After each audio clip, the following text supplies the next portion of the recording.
Bonjour à tous et bienvenue dans cette nouvelle émission, donc ce nouveau point de marché quotidien et hebdomadaire, nouveau format dont je vous avais parlé lors des vidéos précédentes. Ici donc François Ablé, content de vous retrouver, Frank Belfort pour animer cette session sur TradingView aujourd'hui, le lundi 2 mars. Donc c'est une nouvelle semaine, nouveau mois. Et ça fait déjà, on est déjà pratiquement dans le troisième mois de l'année. Donc je ne sais pas si vous en rendez compte comment ça passe vite. Voilà pourquoi il faudrait donc s'activer fortement et commencer à profiter du marché parce que même si les échéances à venir sont bien sûr meilleures, mais il faut commencer à les préparer, d'accord? Et c'est dans ce but-là que nous faisons ces émissions afin de vous donner le maximum d'informations et le maximum d'outils pour être armé sur les marchés, ok? Alors, comme je vous avais déjà parlé dans des anciennes vidéos, pour ce nouveau format, nous allons étudier maintenant plusieurs paires, c'est-à-dire nous allons étudier plusieurs paires, deux paires, c'est-à-dire je vous propose des analyses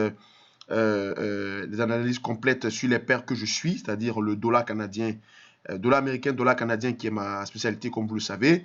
Et depuis un certain moment, je m'intéresse beaucoup au dollar australien, dollar américain, donc qui est une paire que je surveille à cause du fuseau horaire, d'accord? Parce que les soirs, ici, quand je suis disponible, je peux regarder l'évolution du cours de l'USD, du AUD-USD, donc la paire aussi dans le US dollar.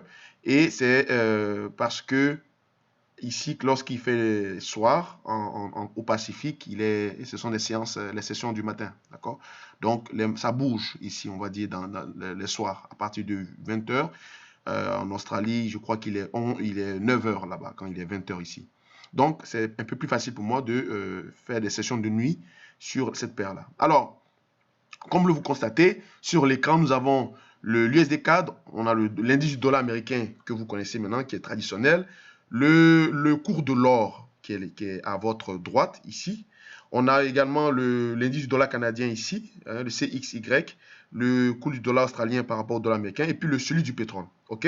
Alors, commençons par l'USD CAD. Au niveau de l'USD CAD, comme vous le savez, la ligne bleue qui est ici symbolisait le seuil, euh, c'est-à-dire que c'était c'est le seuil d'équilibre que j'avais tracé avant la clôture du vendredi, parce que je m'attendais à ce que le marché fasse un pullback dessus pour repartir vers l'achat, puisque nous avons clôturé quasiment à 1,34, aux environs de 1,34 620, quelque chose comme ça, hein. Donc, on a eu une forte clôture et le marché s'est mis à corriger fortement pour venir retester le seuil de médian, le seuil d'équilibre avant de repartir vers l'achat. Donc, du coup, tout ce qu'on peut dire, c'est que l'USD4 est acheteur, compte tenu du fait que le pétrole est baissier, même si dans les dernières nouvelles que j'ai vues, il y a encore toujours les membres de l'OPEP et le groupe de l'OPEP+,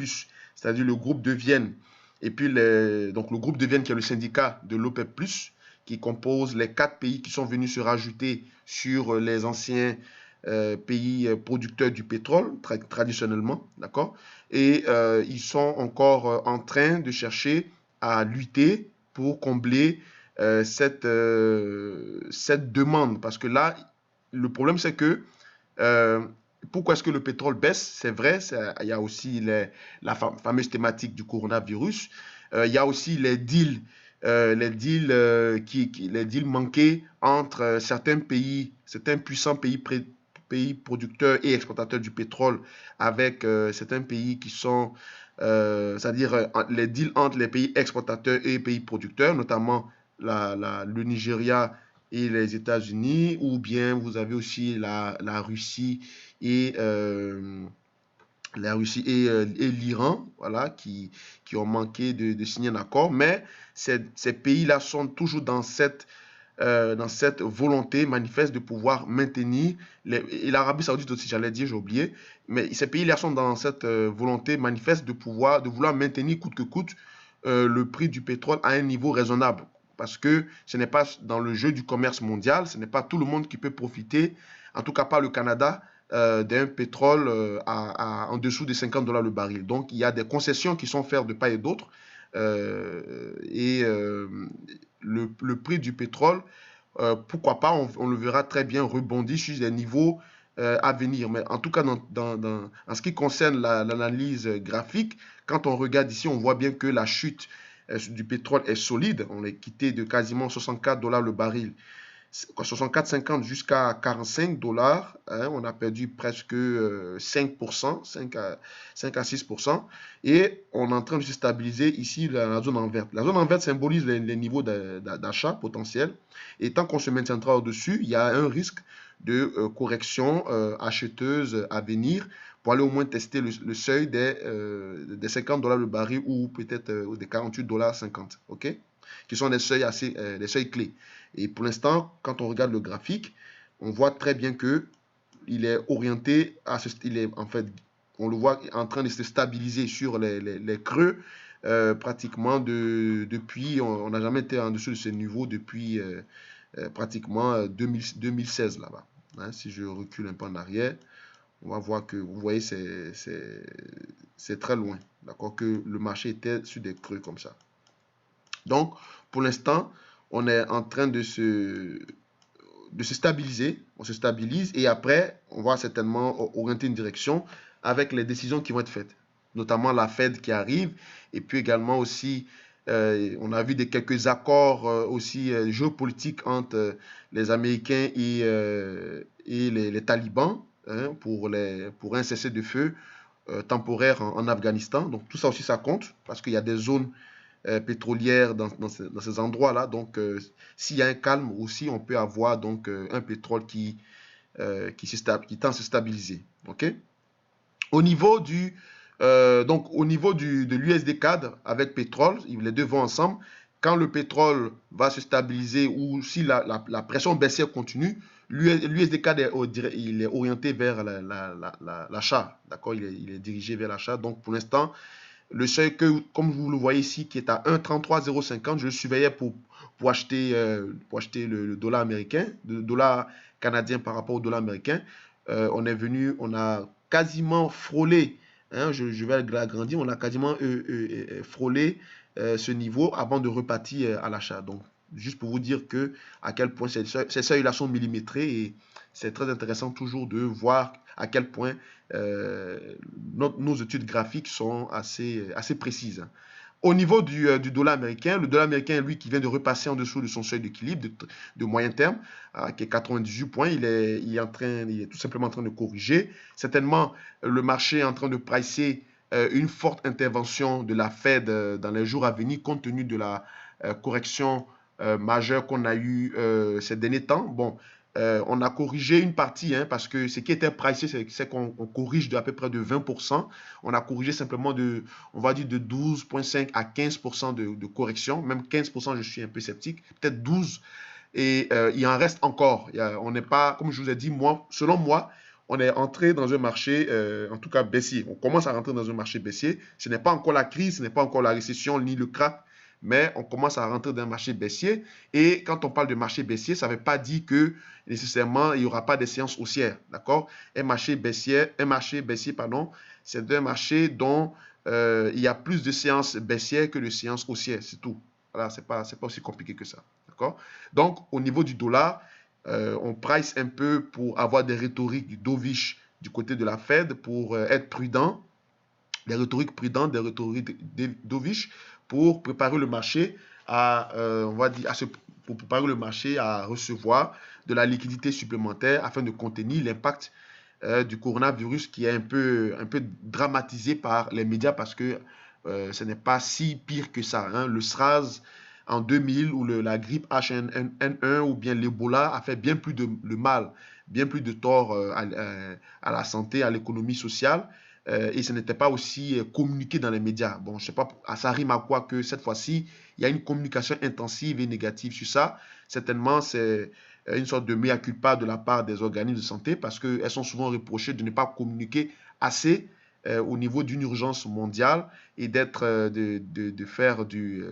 passives. Donc cette fois-ci, elles ont pris les responsabilités, elles communiquent peut-être un peu trop, d'accord? Et même le président américain les a alertés à un peu plus de retenue. C'est vrai que l'urgence est là, mais il ne faut pas non plus faire peur chaque jour dans les médias. Et c'est ça qui panique plus les marchés qu'autre chose, hein. Ça, c'est mon point de vue. OK? Donc, au niveau du dollar, on a vu également l'indice chinois Caixin qui a chuté, contrairement à ce qui était attendu, d'accord? Et le PMI aussi américain est attendu. Cette semaine, on a quand même une grosse semaine. C'est une semaine qui est marquée par quelques interventions de banquiers centraux, notamment Loretta Mester, qui va se prononcer. On a aussi des PMI manufacturiers je crois c'est aujourd'hui hein, ou demain. Aujourd'hui ou demain, on a le PMI manufacturier, mais je pense que c'est aujourd'hui à partir de 11 heures ici au Canada.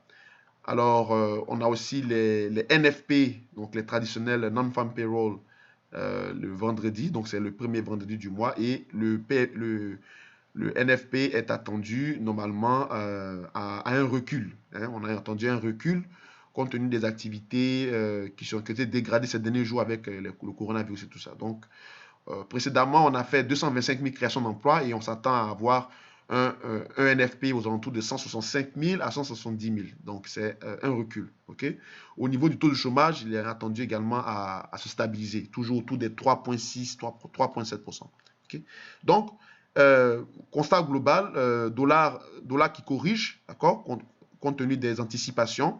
Au niveau du dollar australien, alors le dollar australien aussi s'apprête également à des rhétoriques dovish qui, on va avoir, on a eu, je crois, hier ou avant-hier, donc samedi ou dimanche, compte tenu des points bas depuis 11 ans que le dollar australien a fait.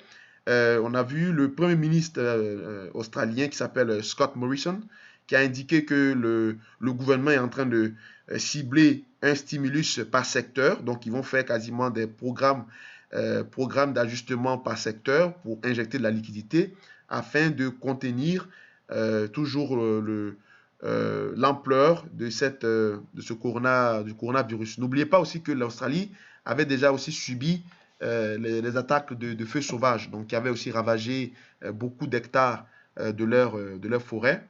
Et ça aussi, le gouvernement a mis en place un plan fiscal et une politique monétaire avec le patron de la banque, de la RBA, qui est Philippe Lowe, pour chercher à aider l'économie à se remettre de ce traumatisme. Donc, le dollar australien a beaucoup souffert de ces derniers temps, d'un côté du ralentissement économique et commercial de la Chine, et puis d'un autre côté aussi du côté de l'économie locale. Donc, ce qui a fait que actuellement, le dollar australien, il se reprend, il respire, et ça c'est une respiration. Le dollar australien est pressé à la baisse.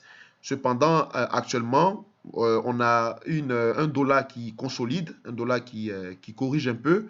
On a aussi un dollar australien, l'indice du dollar australien qui se stabilise. Donc, pour l'instant, on voit que on a un peu une récupération, hein, des prises de bénéfices partiels qui se font sur le dollar australien, dollar américain, mais le biais demeure toujours. Donc, on peut monter jusqu'à aller tester le seuil des 0,66 330 et après se remettre à corriger. D'accord? Donc, c'est ce que j'avais à partager avec vous. Donc, pour l'instant, le dollar australien, pour moi, il est stable, voire haussier à très, très, très court terme, jusqu'à 0,66 330, qui est quelque part ici. Et après, d'avoir donc une recorrection dans la direction, même si tant qu'on a ce seuil ici que j'ai mis en bleu, c'est-à-dire le seuil des 0,6466, tant qu'on ne passe pas en dessous, on peut avoir typiquement des rebonds acheteurs à très court terme jusqu'au seuil des 0,66 330. OK?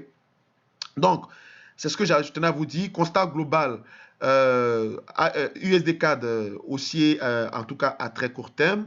Vous le voyez ici, mais les analyses que je fais ici sont en données H4 chacune. Donc, dollar américain, dollar canadien haussier à très court terme, notamment en intraday. Au niveau du dollar, l'indice dollar canadien, lui, il est en stabilisation. Dollar australien, dollar américain en stabilisation, mais avec un fonds acheteur à très court terme, encore une fois de plus, jusqu'à 0,66 330.